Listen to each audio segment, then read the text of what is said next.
Hi friends. இப்போ எனக்கு பின்னாடி இருக்க பனைமரத்தெல்லாம் பார்த்தீங்கன்னா இது வெறும் பனைமரமாக தான் தெரியும்.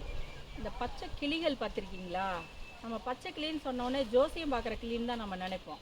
ஆனால் அந்த கிளிகளுக்கும் ஒரு அழகான ஒரு பியூட்டிஃபுல் லைஃப் இருக்குது. என்ன தெரியுமா? இந்த மரத்தில் வந்து மரங்குத்தி ஓட்டை போட்டு வச்சுருக்கோம். அதில் போய் பெண் கிளி பச்சை கிளி வந்து அதில் உட்காந்து முட்டை போடும்.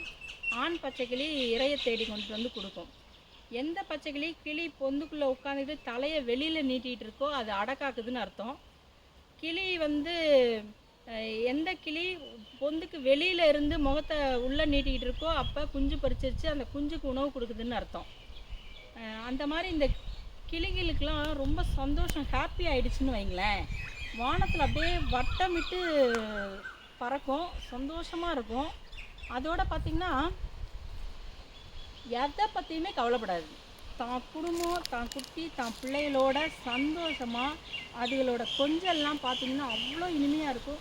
நம்ம எவ்வளோ ஸ்ட்ரெஸ்ஸு மன அழுத்தத்தோடு இருந்தாலும் இதை பார்க்கும் பொழுது நம்ம மனசு ரொம்ப ஃப்ரீயாகிடும், மனசு லேசாகிடும்.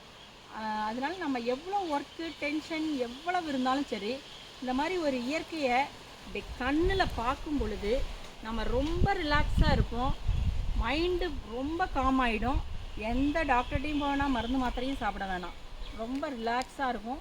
அதோடு இந்த மாதிரி சுத்தமான காற்றை சுவாசிக்கும் போது இன்னும் புத்துணர்ச்சியாக இருக்கும். அதனால் இதெல்லாம் ரசிக்க பார்த்துக்குங்க. நம்ம செல்லு வழியாக தான் நம்ம பார்க்குறோம். நம்ம பார்வையை என்றைக்கு நம்ம இயற்கை மேலே செலுத்துகிறோமோ அன்றைக்கி நம்ம நோய் நொடி இல்லாமல் வாழ முடியும்.